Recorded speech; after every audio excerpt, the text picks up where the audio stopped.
Bismillahirrahmanirrahim. Assalamualaikum warahmatullahi wabarakatuh.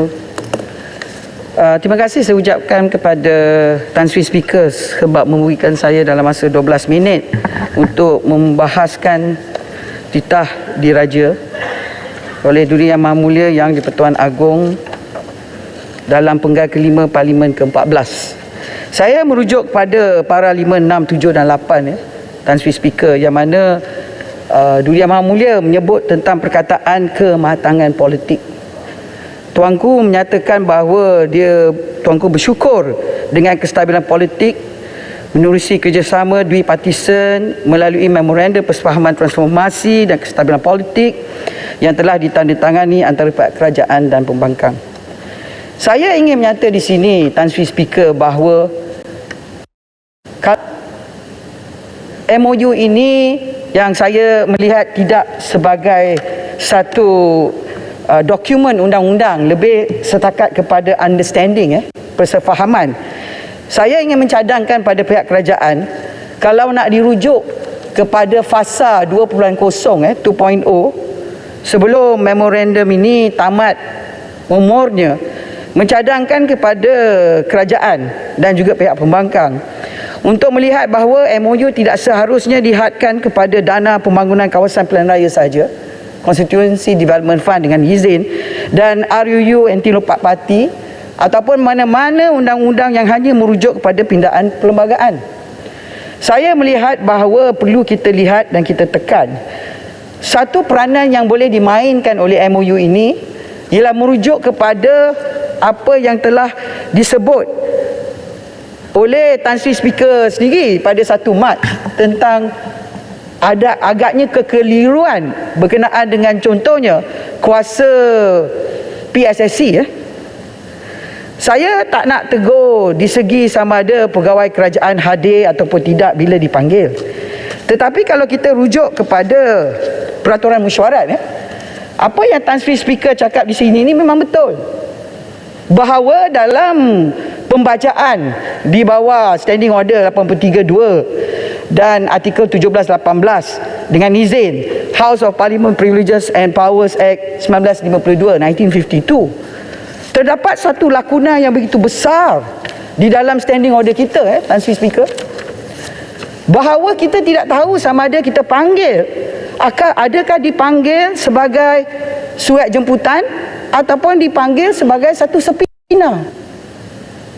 Selagilah kekeliruan ini tidak dinyatakan, saya sebenarnya ingin menyatakan di sini bahawa ramai pegawai kerajaan akan berada dalam keadaan tidak begitu yakin bahawa kehadiran itu diwajibkan atas apa platform sekalipun. Mungkin mereka hadir kerana mereka menghormati dijemput. Tetapi cabaran yang kedua, Tan Sri Speaker, ialah apa yang disebut sebagai bila hadir. Pertama sekali, kalau kita lihat, tidak ada wujudnya satu template dalam bahasa Malaysia yang boleh dipakai bagi semua jawatan kuasa pilihan. Kalau kita di mahkamah, kita ada serve of order notice seperti mana Tan Sri dan saya sebagai mantan peguam.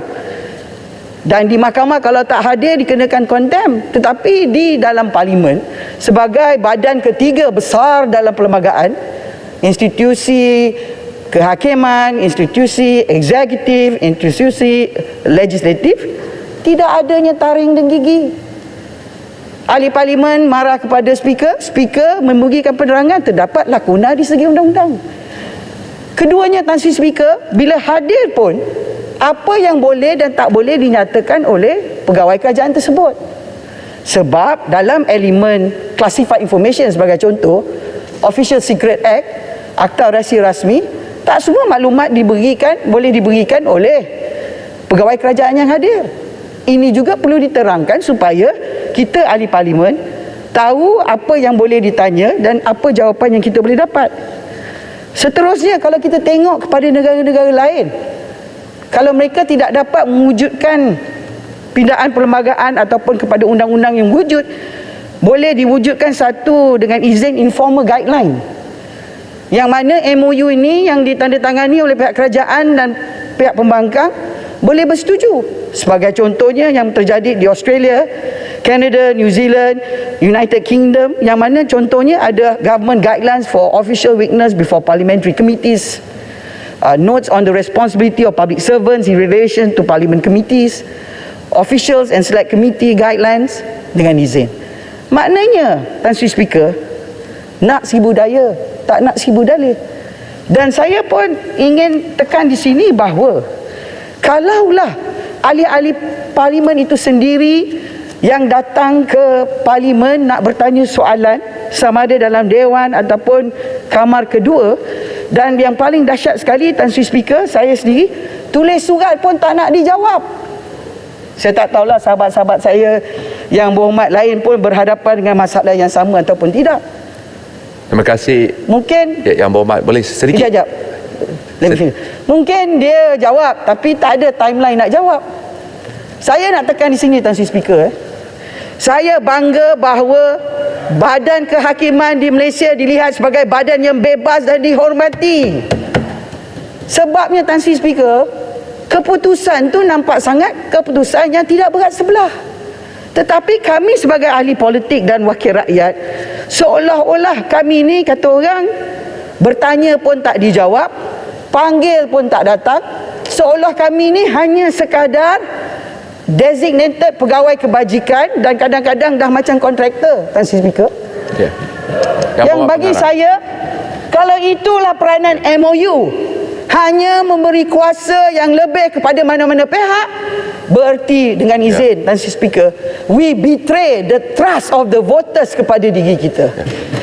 Jadi Tan Sri Speaker, saya berharaplah Tan Sri Speaker pujuklah kepada kepimpinan negara, kepada wakil-wakil daripada parti pembangkang, lihat dengan lebih mendalam, terutama sekali dalam elemen. Saya ucap terima kasihlah tambahan PSSC. Saya ucap terima kasih kepada adanya bajet tambahan. Tan Sri pun banyak membantu adanya pegawai-pegawai nak diwujudkan. Tetapi kita nak lebih pada tu, Tan Sri. Kita nak bila kita panggil, kita bincang, kita tanya, rakyat tahu bahawa sebagai wakil rakyat kita juga buat kerja bukan saja dalam Dewan Sidang Parlimen. Silakan sahabat saya. Terima kasih Yang Berhormat Pengarang. Saya rasa terpanggil apabila dengar perbahasan Yang Berhormat.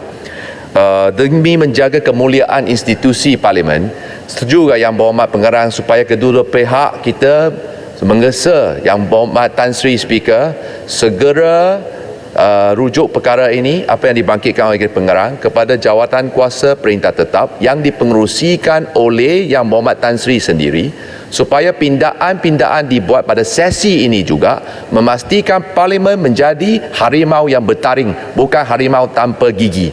Ini adalah peranan amat penting menjaga doktrin pengasingan kuasa. Tan Sri Speaker pun tidak boleh lari daripada tanggungjawab tersebut. Dengan hormatnya. Terima kasih.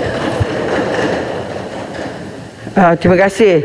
Saya sebenarnya tahu yang Tan Sri tak lari. Dia hanya menerangkan undang-undang. Dan untuk berlaku adil, lakunah tu ada. Kita tidak boleh betul-betul nak kata orang lebih sudu daripada kuah, sebab naratifnya tidak begitu tepat. Kita ni seperti kata Yang Berhormat Tun, Yang Berhormat Langkawi, undang-undang perlembagaan lah undang-undang yang paling utama. Banyak lagi undang-undang kita yang perlu dengan izin law reform, wujudkan law commission. Banyak ketinggalan zaman. Kalaulah mahkamah tak nyatakan keputusan tentang isu kewarganegaraan, sampai kiamat pun tak selesai, Tan Sri Speaker. Takkanlah dapat keputusan mahkamah tertinggi pun 6-7 jam nak tunggu keluarkan sijil sebab sistem rosak. Mana maruah kita sebagai negara yang kononnya ke arah 2022, 2023? Tak boleh, Tan Sri Speaker. Sebab yang merana adalah rakyat di luar. Kita di sini hanya 220 orang sahaja. Kita ni yang berhormat, yang patut jadi yang berkhidmat, tetapi rakyat menjadi mangsa kerana bukan saja kejahilan tetapi sifat mereka yang tidak mempunyai dengan izin empathy. Yang Berhormat Tun sebut tentang kemungkinan moral compass, saya sebut tentang empathy compass.